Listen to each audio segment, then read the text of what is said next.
Exhaustive events लिखिए अपनी copy में, exhaustive events, exhaustive events, EXHAUSTIVE, exhaustive events, exhaustive events, exhaustive events. तो चलो एग्जॉस्टिव इवेंट्स देखो कि अगर बाई चांस जैसे कोई भी एक इवेंट किया हम लोगों ने, इवेंट का मतलब जैसे कोई भी एक इवेंट किया जिसमें एक सैंपल स्पेस हो गया, सैंपल स्पेस का मतलब कितने तरीके से वो इवेंट हो सकती है हमने वो कैलकुलेट कर लिया या बना लिया। फॉर एग्जाम्पल मान लेता हूं, consider an experiment of throwing a die. हमने डाई फेंका, तो डाई आने के डाई फेंकने में सैंपल स्पेस बनेगा 1 2 3 4 5 6, इसमें तो कोई प्रॉब्लम है नहीं। अब हम लोगों ने कुछ केसेस लिए, इवेंट्स लिए, इसको बोलते हैं एक्सपेरिमेंट। जो एक डाइस को फेंका इसको क्या बोलते हैं, एक्सपेरिमेंट। अब इसके अंदर हम क्या कंसिडरेशन कर रहे हैं वो क्या है, event. For example a number less than 4 appears, यानी एक इवेंट ले लिया हमने, a number less than 4 appears, एक नंबर जो है वो 4 से कम आ रहा है, उसको उसके लिए क्या चांसेस हो गया, ए, एक इवेंट ए। फिर बी हो गया इसी एक्सपेरिमेंट में, a number greater than 2 but less than 5, ठीक है। सी अ नंबर ग्रेटर देन 4, ठीक है। 3 इवेंट्स हो गई। अब ये इवेंट्स एग्जॉस्टिव तब कही जाएंगी अगर आप इन तीनों का यूनियन निकालोगे, A union B union C, वो पूरा एक सेट बन जाएगा सैंपल स्पेस का। वो क्या बन जाएगा, एक सेट सैंपल स्पेस का। अगर if A B are the events associated with the same experiment and their union is equal to S, and their union is equal to S, यानी उसका सबका यूनियन करेंगे तो पूरा सैंपल स्पेस आ जाएगा। तो ऐसी इवेंट्स को बोलते हैं एग्जॉस्टिव इवेंट्स। क्या बोलते हैं उसको हम लोग, एग्जॉस्टिव इवेंट्स। क्या लिखा हुआ है एक बार जरा बोर्ड पे देख लेते हैं कि let us define the following experiment.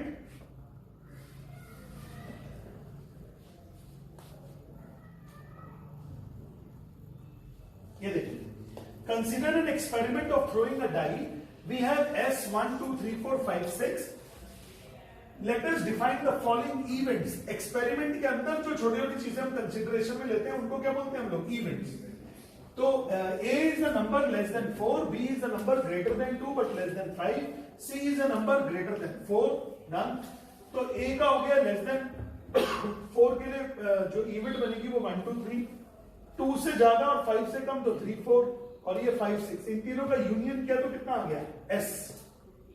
अब क्या लिखा, सच events A, B and C are called exhaustive events in general if E1, E2, En are the n events of a sample space S. If E1 union E2 union E3 up to union En is equal to S, then E1, E2, E3 are called exhaustive events. E1, E2, E3 are called exhaustive events. क्या मेरी बात समझ में आ गई सब लोग को? भी सब क्या कर रहे हैं, क्या सोच रहे हैं, बताओ। चाहिए एग्जॉस्टिव इवेंट्स क्या होते हैं?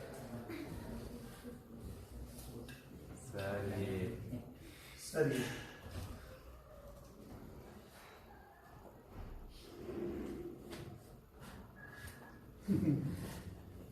भगा दूं क्या क्लासरूम के बाहर? समझा था पर बता नहीं पा रहा। नहीं, ऐसा नहीं होता, ऐसा नहीं होता। समझा तो है बट बता नहीं होता। आपको क्लासरूम के बाहर जाना पड़ेगा फिर, क्योंकि क्लासरूम के अंदर तो कुछ काम नहीं हो रहा, तुम समझ ही नहीं रहे हो, पता नहीं क्या क्या कर रहा है। अजीब से ही अपनी दुनिया में बोले। पहले भी 2-3 दिन बाद बताया, इसलिए अब डेमो देना पड़ा था। इधर आ जाओ बेटा,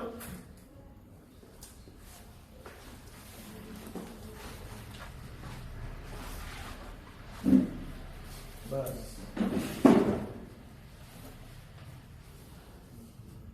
तो बच्चों लोग क्या बोलना हम लोगों ने कि if the events are associated with the same experiment and their union is sample space, अगर उन सबका यूनियन क्या हो जाएगा, सैंपल स्पेस हो जाएगा, तो उन इवेंट्स को क्या बोलेंगे हम लोग, एग्जॉस्टिव इवेंट्स। और खास बात, अगर उन सबकी प्रोबेबिलिटी ले लेंगे PE1 plus PE2 plus PE3 up to PEN equal to कितना हो जाएगा, 1। जितने भी एग्जॉस्टिव इवेंट्स होती है उन सबकी प्रोबेबिलिटी का एडिशन कितना होता है, 1। तो ये दिया हुआ है एग्जॉस्टिव इवेंट्स की कहानी। तो ये हो गया एग्जॉस्टिव इवेंट्स, राइट? तो आप लिखो अपने कॉपीज में, if E1, E2, E3, if E1, E2, E3 are associated, if E1, E2, E3 are associated with some given random experiment,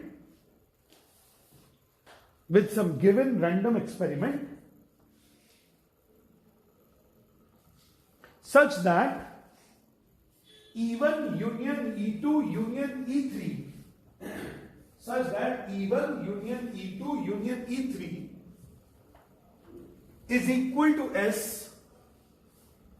bracket में लिख लीजिएगा सैंपल स्पेस, ई जो लिखना होता है वो कैपिटल लिखना होता है, ऐसा कोई काम ना करें जो बिल्कुल दिमाग का खालीपन दर्शा दे। इवेंट है, इसका मतलब प्रोबेबिलिटी में आपने एक भी क्वेश्चन घर में अभी तक सॉल्व नहीं किया है। आपको इवेंट में ई नहीं दिख रहा, आपको बोर्ड पर नहीं दिख रहा कि इवेंट में ई को कैसे रिप्रेजेंट किया गया। हाँ,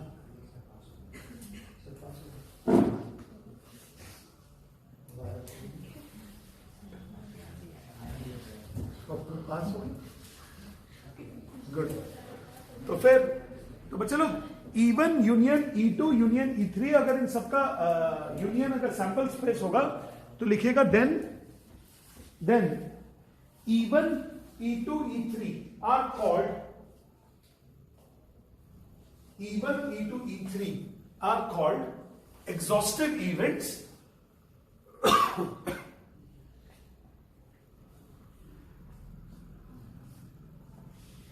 फिर नेक्स्ट लिखेगा then PE1 plus PE2 plus PE3, PE1 plus PE2 plus PE3 is always equal to 1.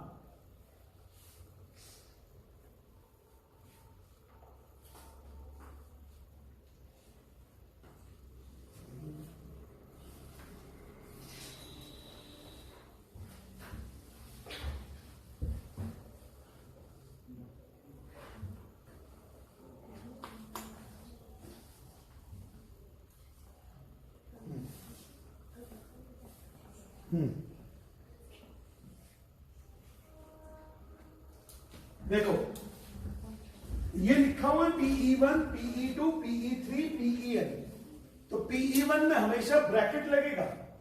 PE1 का मतलब होता है probability of the event E1, probability of the event E2, probability of the event E3। समझ गए चारों लोग? पीछे वाले यहां आ जाओ, जल्दी दौड़ के आना। सब में PE1 कैसे लिखा हुआ है? PE1 PE2 PE3, मतलब समझ नहीं आ रहा क्या लिख रहे हैं।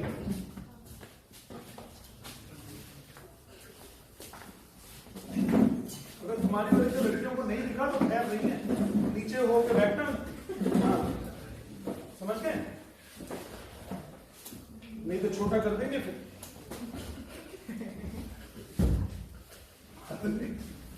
बाद में मत बोलना फिर। चलो, तो अभी PE1 तो मतलब क्या होता है? Probability of the event 1, probability of the event 2, probability of the event 3। अच्छा, अब एक और बात हो रही है म्यूचुअली एक्सक्लूसिव इवेंट्स की। ये भी हम लोगों ने उस दिन किया था, म्यूचुअली एक्सक्लूसिव इवेंट्स,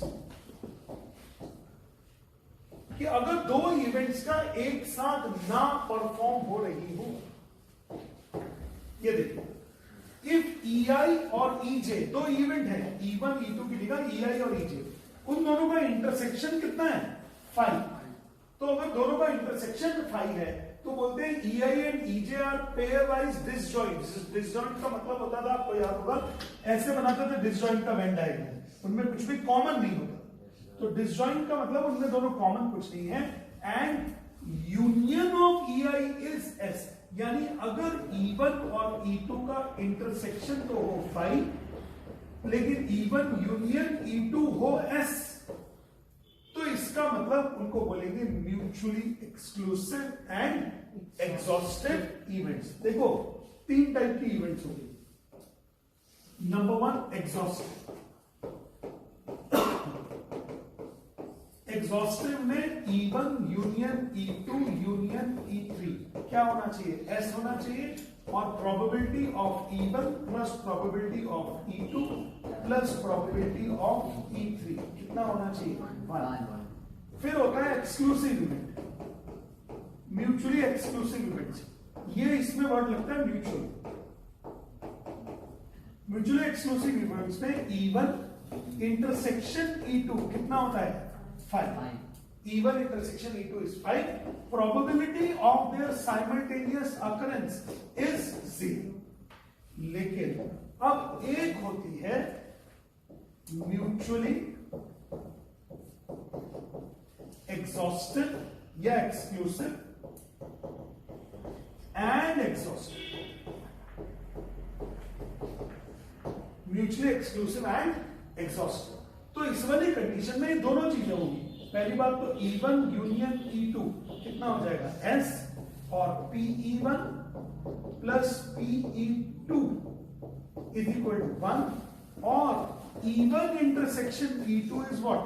5, यानी PE1 intersection E2 is 0। Copy करो। ये चारों चीजें हो जाएंगी उस condition. That would be the game. एक हो गया एग्जॉस्टिव इवेंट्स, एक हो गया म्यूचुअली एक्सक्लूसिव इवेंट्स, एक हो गया mutually exclusive and exhaustive events.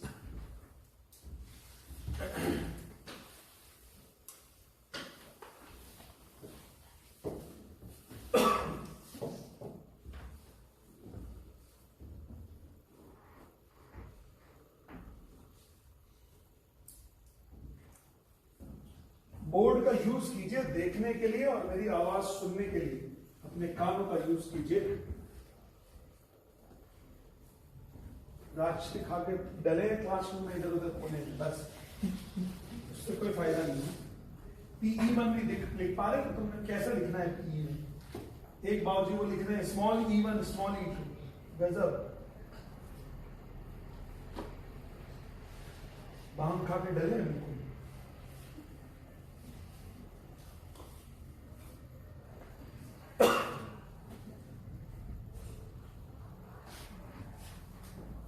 हो गया? चलो तीनों events, exhaustive events, exclusive event, mutually exclusive events और mutually exclusive and exhaustive events. अब तुम्हें बाहर निकालने वाला हूं बेटा एक दो दिन में। 2-3 बार समझा लिया मैंने अच्छे से, तुम कहां खोए रहते हो, कहां खोए रहते हो। समझ गए?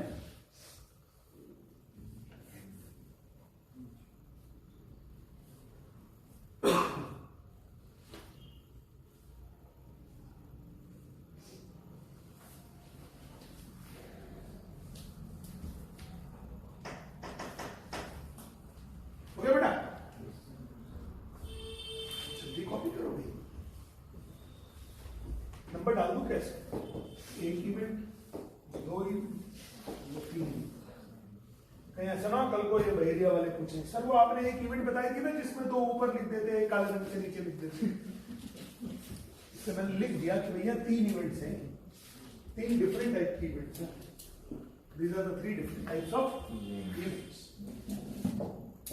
चलो, तो ये हो गया म्यूचुअली एक्सक्लूसिव इवेंट्स। एक यार एग्जांपल दिया हुआ है आपको, देख लीजिए इसको।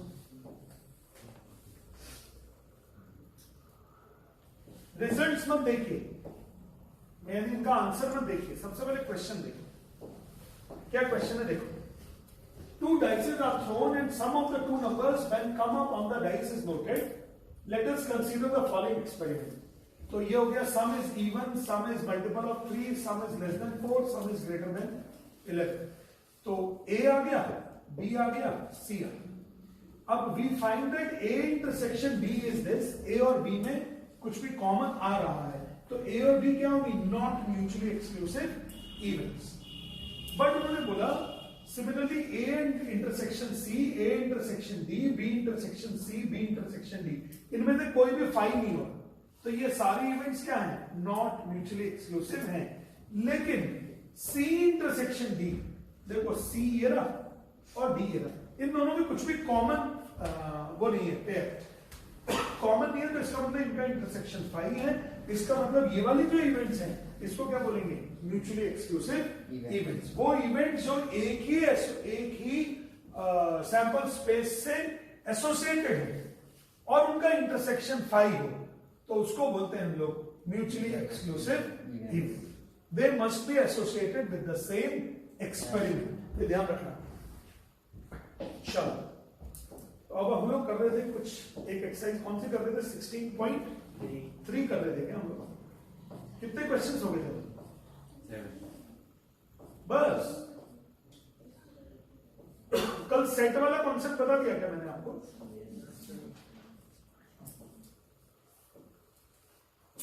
एट भी हो गया ना मेरे ख्याल, 10 भी हो गया, तो चलो 9 मैं करा देता हूं। 9 जरा आप लोग करना जरा फटाफट, बहुत ले लो question. If 2/11 is the probability of an event, so PE is 2/11. तो what is PE naught? इस बार का मतलब क्या होता है? नॉट। तो ये होता है 1 minus PE, तो ये हो जाएगा 1 minus 2/11, that is 9/11। बना कि नहीं बना? थोड़ा कॉपी करो। Not E।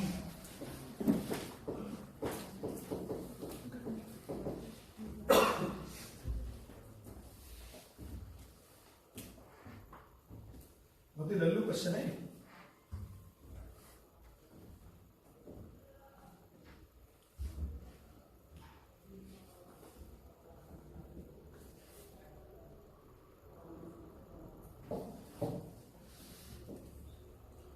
अच्छा, असैसिनेशन तो कल हमने कर लिया था, आज कर लेते हैं question number 11।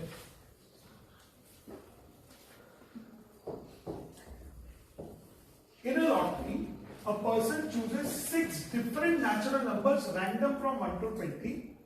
If these fixed numbers matches with the 6th number already fixed by the lottery committee, he wins the prize. What is the probability of winning the prize? The order of the number is not important.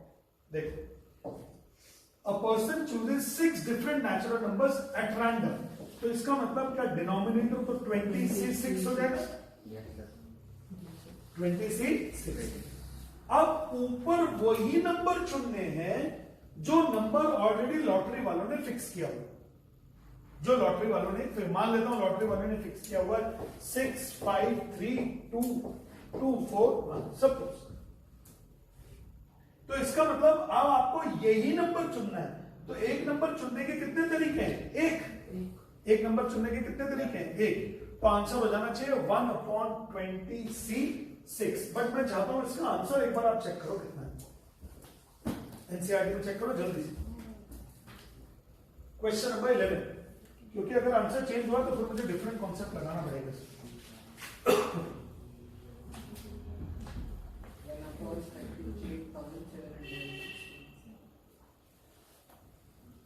20C6 की value क्या होगी? निकालो 20C6 की value. वो आपके पास वो होता होगा ना,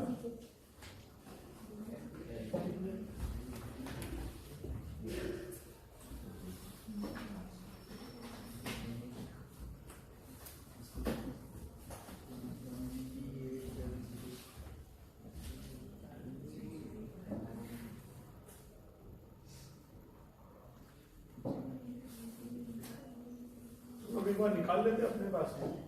एन का वैल्यू है 20 और सी का वैल्यू हो गया, इसका वैल्यू हो गया 6। 38,760।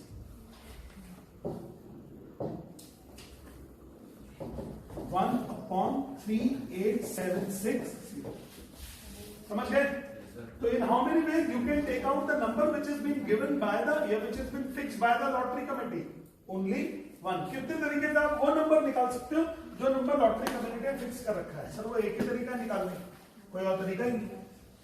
इसलिए इसका आंसर हो गया 1/20C6। हो गया बच्चों लोग? इंपॉर्टेंट क्वेश्चन है ये काफी। इसका मैंने भी एक बार आंसर चेक किया, फिर आपको बोला कि हाँ यार ठीक है चलो हो गया। क्वेश्चन नंबर 12 और 13 देखो सुनो। Check whether the following probabilities are consistent or not.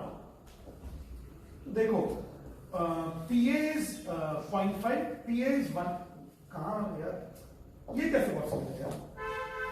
PB is 0.7, अच्छा ठीक है, और PA इंटरसेक्शन B is 0.6, यार ये तो पॉसिबिलिटी है, ये तो पॉसिबिलिटी है। उन्होंने बोला whether the following probabilities are consistent, 7 5 12, 12 में से 6 जाएंगे 0.4 बन जाएगा, और PA is 0.5, PB is 0.4, PA union B is 0.8, तो इसका मतलब PA इंटरसेक्शन B कितना हो जाएगा? अच्छा यार एक बात बताऊं, हेलो, अरे रुक जाओ, रुक जाओ, रुक जाओ। क्या सेट्स में अगर हम पहुंच जाएं तो PA इंटरसेक्शन या A intersection B is always the subset of A? A intersection B is always the subset of A, तो PA इंटरसेक्शन B की प्रोबेबिलिटी PA से कम नहीं हो सकती, तो इसका मतलब ये तो पॉसिबल नहीं है सर, ज्यादा नहीं हो सकती। मतलब जैसे इसका अगर मैं वेन डायग्राम बनाऊंगा तो ये बोलेगा मैं हूं 0.5 और ये बोलेगा मैं हूं 0.7, बट ये तो अकेला बोलेगा मैं अकेला 0.6 हूं, तो ये छुटका ना 0.6 और ये बड़ा 0.5, बहुत नाइंसाफी, ये पॉसिबल नहीं। अच्छा PA is 0.5, PB is 0.4, A union B is 0.8, इधर देखो, और PA यूनियन B is 0.8, 5 और मतलब PA इंटरसेक्शन B 0.1 हो गया क्या? अच्छा PA कितना हो जाएगा? 0.5 माइनस 0.1 0.4, और ये हो जाएगा 0.4 0.3, तो 4 और 1 5 और 3 8, और ये हो जाएगा 0.2। बोलो समझ में आया कि नहीं आया? वेन डायग्राम पुराने वाला कि प्रोबेबिलिटी ऑफ A इज 0.5, तो इस पूरे सर्कल की वैल्यू कितनी होनी चाहिए? 0.5, 0.4 इसका हो गया, और एक फॉर्मूला भी होता है अगर आपको याद होगा, PA union B is equal to PA plus PB minus PA intersection B। इसको सॉल्व करोगे तो ये तो वैल्यू 0.8, ये 0.5, ये 0.4 और माइनस PA इंटरसेक्शन B, तो इसको कैलकुलेट करोगे तो 0.1 आ जाएगा। तो यस सर ये चीजें वैलिड है, आंसर चेक करो, आंसर ही खोल के बैठे हो सकते।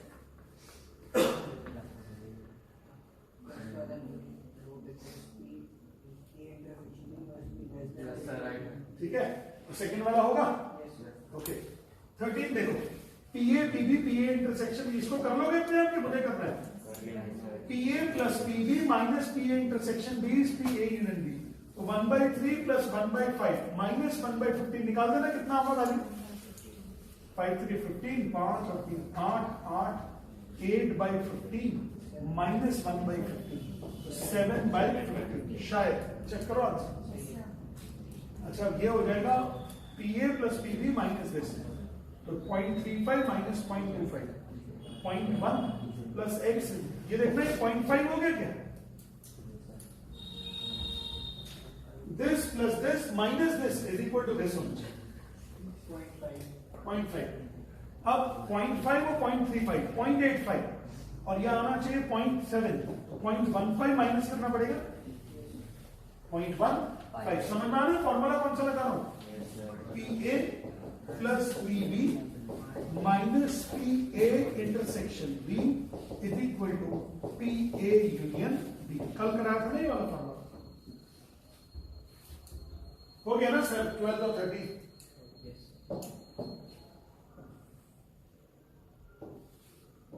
14 करो जल्दी से।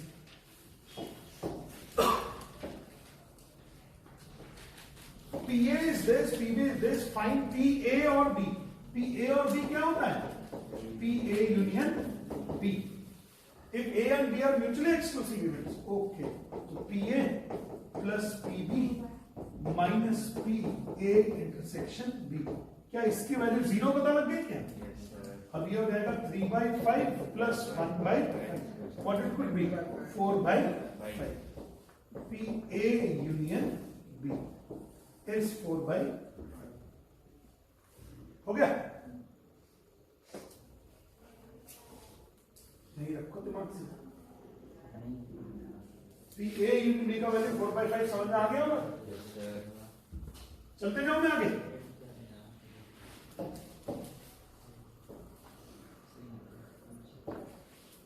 15th क्वेश्चन करो, 16th भी करो और 17th भी करो। तीनों करो जल्दी से अपनी कॉपी में, कॉन्फिडेंस गेन होगा इससे। E and F are the events such as P is 1/5, PF is 1/2, PA E intersection F is 1/8। तो म्यूचुअली एक्सक्लूसिव इवेंट्स तो ही नहीं। करो जल्दी से आंसर निकालो तीनों का। 15, 16, 17।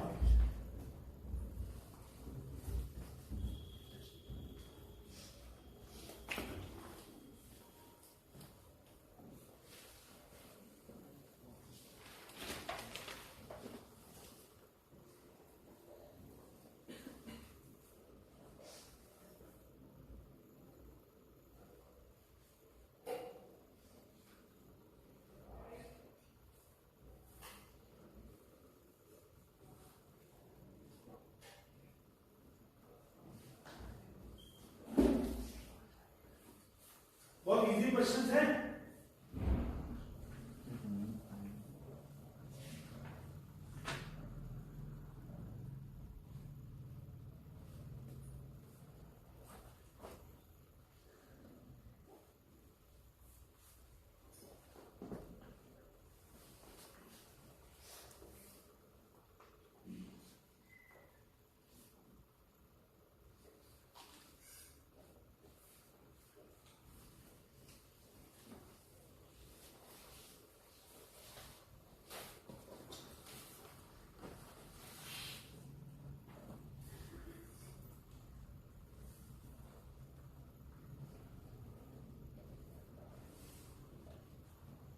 जरूरत पड़ेगी तो वेन डायग्राम बनेगा।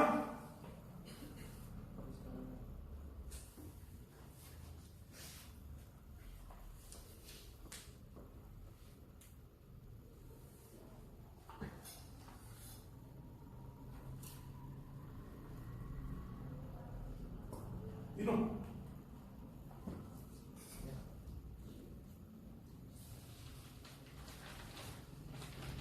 15 का सेकंड वाला नहीं बनाऊंगा।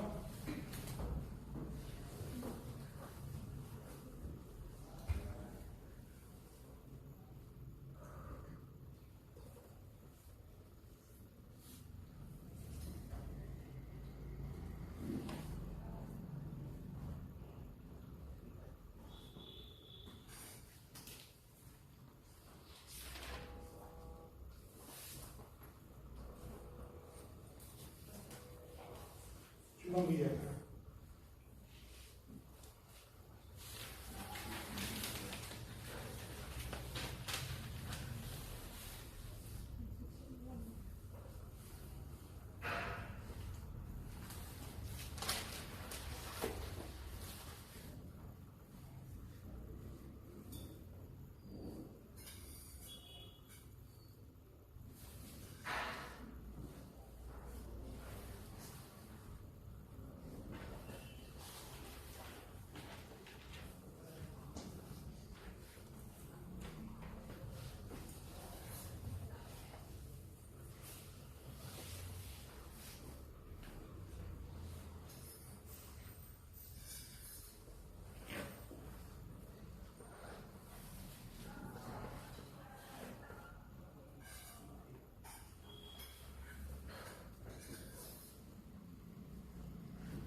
आंसर मत देखना बुक्स में।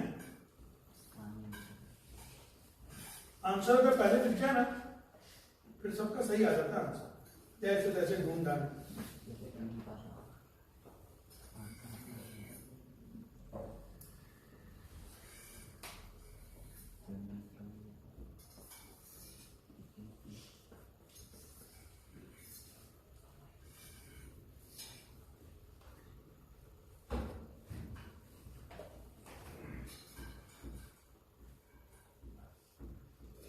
फिफ्टीन का फर्स्ट पार्ट बताओ कितना? 5/8। सेकेंड पार्ट 3/8 पक्का? देखो 15 पीई और एफ का मतलब PE union F, PE plus PF minus PE intersection F. PE का वैल्यू कितना हो गया 1/4, पीएफ का वैल्यू 1/2 और माइनस पी 1/8, तो एलसीएम हो जाएगा 8, 2 + 4 - 8 5/8 आया है पहला आंसर। 3/8 बोलो। अच्छा अब सेकंड वाला समझ लो, not E not F. Exam में करना कैसे, ई नॉट एफ नॉट, ये तो पूछा है, तो इसका कॉन्सेप्ट होता है 1 - पीई यूनियन एफ, तो 1 - 5/8 तो 3/8। Neither A nor B is 1 - PA union B, ये वही लिखा है, नॉट ई नॉट एफ। अब ये वैल्यू देखना जरा, क्वेश्चन नंबर 16।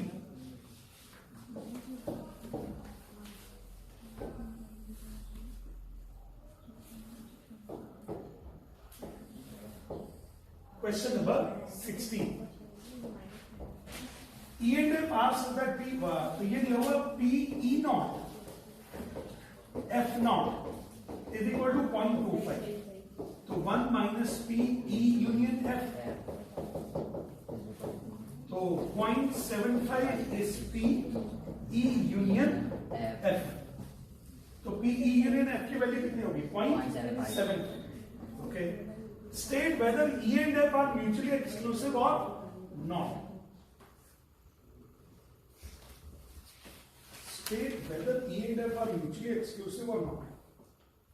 यार ये तो थोड़ा सा दिमाग लगाने वाली बात है। अरे अरे अरे अरे सॉरी, मैंने गलत कर दिया। ये एंड नहीं है ना, ये क्या है और का मतलब क्या होगा यहाँ पे दिया होगा यूनियन, तो इसको लिख दूंगा मैं 1 - P। देखो आपको याद होगा डी मॉर्गन्स लॉ हुआ करता है, A complement union B complement is equal to A intersection B the whole complement. याद आ रहा है कुछ? तो इसका मतलब अगर मैंने पूछा P A complement union B complement, तो कॉम्प्लीमेंट के लिए तो 1 - और पी ए इंटरसेक्शन बी, तो यहां पे मैं ये लिखूंगा 1 - P E intersection F is 0.2, तो 1 - 0.2 is P E intersection F, तो पी ई इंटरसेक्शन एफ कितना हो गया 0.8। इसका मतलब सर ये म्यूचुअली एक्सक्लूसिव नहीं है। अगर होता तो कितना आता वैल्यू 0। समझे कि नहीं? इंपॉर्टेंट क्वेश्चन वाला घुमाने वाला था। अब एक और कौन सा दिया था मैंने 17 बन गया। 17 क्यों मुझे करना है, बन गया है 17 ही सबसे इजी क्वेश्चन। पी ए का वैल्यू 0.42 है, तो पी ए नॉट का कितना हो गया 0.58, पी नॉट बी 0.55, और पी ए और बी आपको निकालना पड़ेगा पी ए यूनियन बी, तो ये क्या होगा, इन दोनों को ऐड करो और इसको माइनस कर दो 0.42 0.48 0.90 तो 0.74। सही है कि नहीं? कॉपी कर लो प्रोडक्ट्स, अगर नहीं बनाए तो बन गया, तो कोई दिक्कत नहीं। हो गया?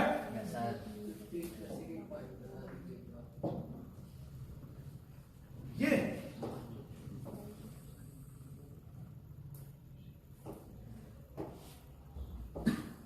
सबसे पहले डी मॉर्गन्स लॉ सीख लो। डी मॉर्गन्स लॉ था A complement intersection B complement is equal to A union B the whole complement. इसका मतलब अगर आपको A not intersection B not का प्रोबेबिलिटी चाहिए, तो कॉम्प्लीमेंट का मतलब 1 माइनस और probability of A union B कर दो।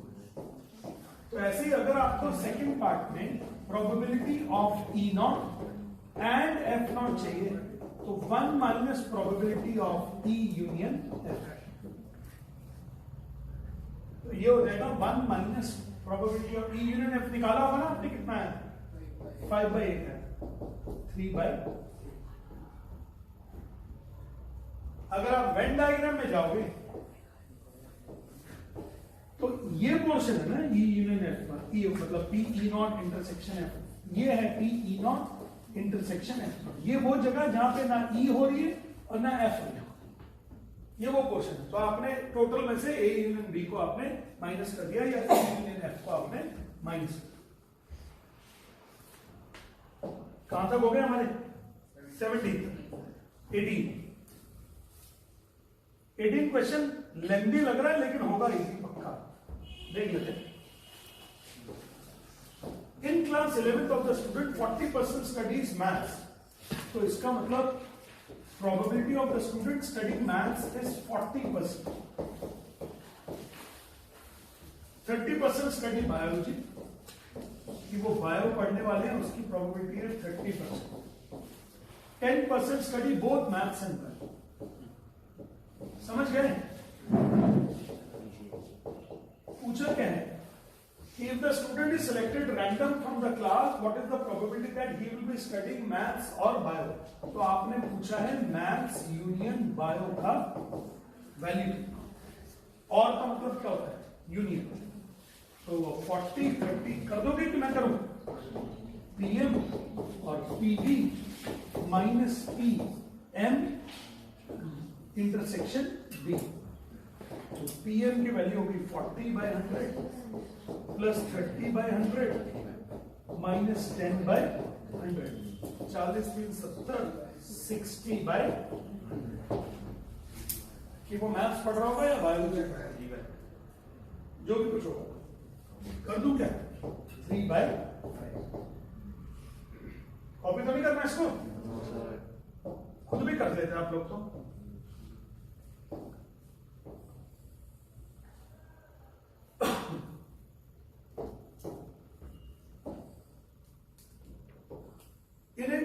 in an entrance test that is graded on the basis of the two examination, probability that the random chosen student passing the first examination is 0.8। यानी first exam पास कर रहे हैं उसकी probability है 0.8, second पास कर रहे हैं उसकी प्रोबेबिलिटी है 0.7, the probability of at least one of them is 0.95।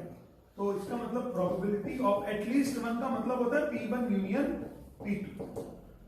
Union का मतलब क्या होता है, E1 में पास हो जाए, E2 में पास हो जाए, या दोनों में पास हो जाए। और एटलीस्ट वन का भी मतलब यही होता है कि या तो दोनों में से किसी एक में पास हो जाए या दोनों में पास हो जाए। तो एटलीस्ट वन, तो ये इसकी वैल्यू दी हुई है 0.95।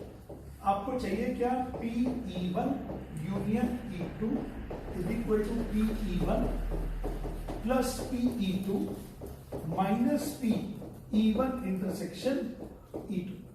तो E1 यूनियन E2 कितना हो गया 0.95, ये वैल्यू हो गई है 0.8 plus 0.7 minus PE1 intersection E2। 8 7 15 1.5 0.55 हो गया क्या?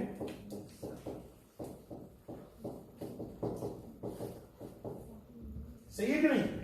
P1 intersection PE1 intersection U1 is 0.55। Answer check कर लेना भैया। What is the probability of passing both? Concept वही है जो हमने पढ़ा है, 0.5। सेम कॉन्सेप्ट, समझ में आ गया कि नहीं आ गया? टोटल कितने क्वेश्चन है इस एक्सरसाइज में? चलो करना दे इसको अपने आप, खुद करो जल्दी से। Come on.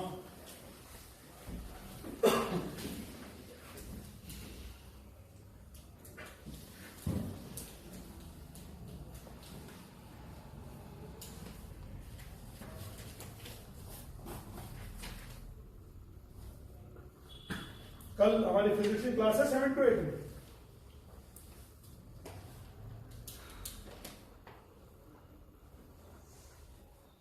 जितना मैंने पहले पढ़ा रखा उतना रिवाइज करके आइए।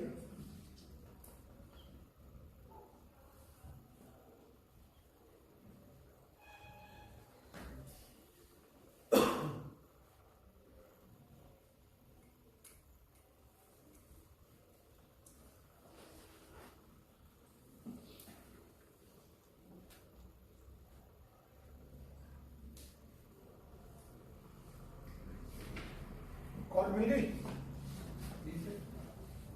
मिल गई कॉल?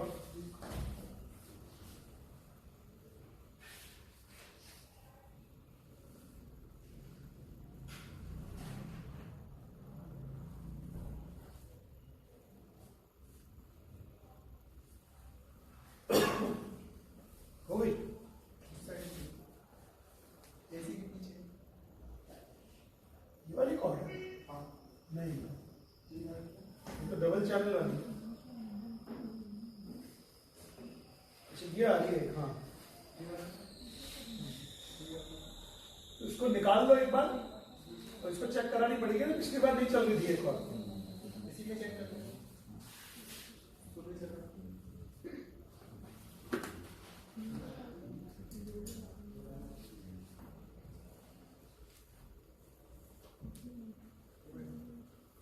हो गया? चलो पॉइंट, ये वैल्यू आ गया सब लोग का। The probability that the student will pass final examination both Hindi and English is 0.5. The probability of Hindi and English is 0.5. Probability of passing neither का मतलब कितना होता है? E union B E intersection E naught intersection H naught is 0.5. ना तो हिंदी में पास हुआ ना इंग्लिश में पास हुआ, यानी इसको बोल सकते हैं 1 minus P E union H is 0.1. तो P E union H is 0.9. अच्छा, फिर the probability of passing in English is 0.75. तो मैंने फॉर्मूला लगाया पी ई वन ना, P E one plus P H minus P E intersection H is equal to P E union H. तो P English में pass हो जाएगा, उसकी probability है 0.7. हिंदी में पास होने की प्रोबेबिलिटी पता नहीं है कितनी है, बट दोनों की प्रोबेबिलिटी है 0.5 और ये है 0.9. अब आप चेक कर लो, 1.25 हो गया. 1.25 माइनस 0.9, क्या हिंदी की वैल्यू 0.35 आया क्या? चेक करना जरा. नहीं, मैंने माइनस कर दिया, प्लस कर दिया. ये हो गया 0.25, उधर आके 0.25 माइनस हो जाएगा. 9 माइनस 0.25 0.65 हो जाएगा. आंसर चेक करो. 0.65 0.75 माइनस 0.5 होगा ना, मैंने ऐड कर दिया. 0.75 माइनस 0.5 0.25 और 0.9 में से 0.25 माइनस कर देंगे, 0.65 आएगा.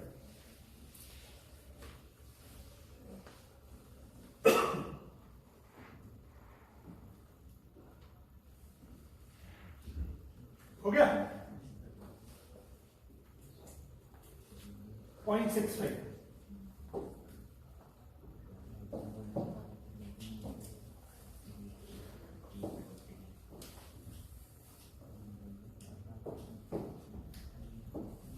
In a class of 60 students, 30 opted for NCC. देखो, student has opted NCC but not NSS but not NCC.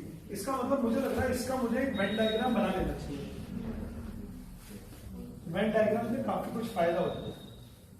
ये है NCC, ये है NSS.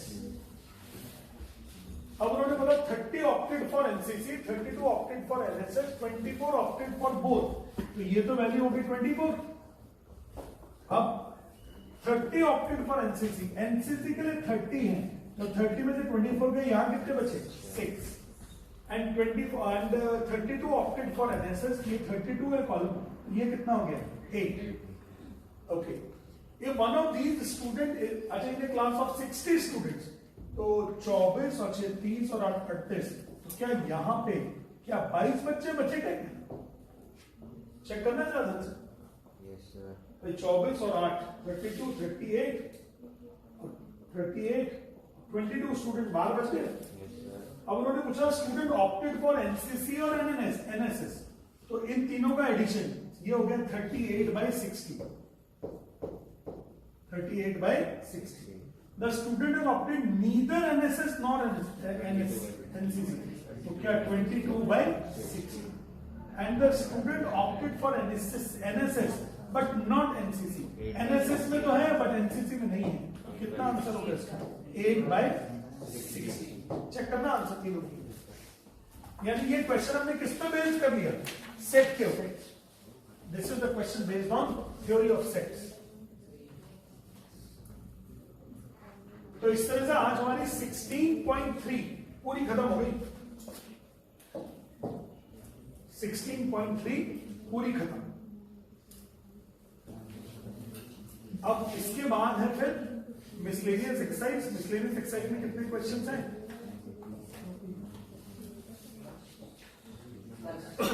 10।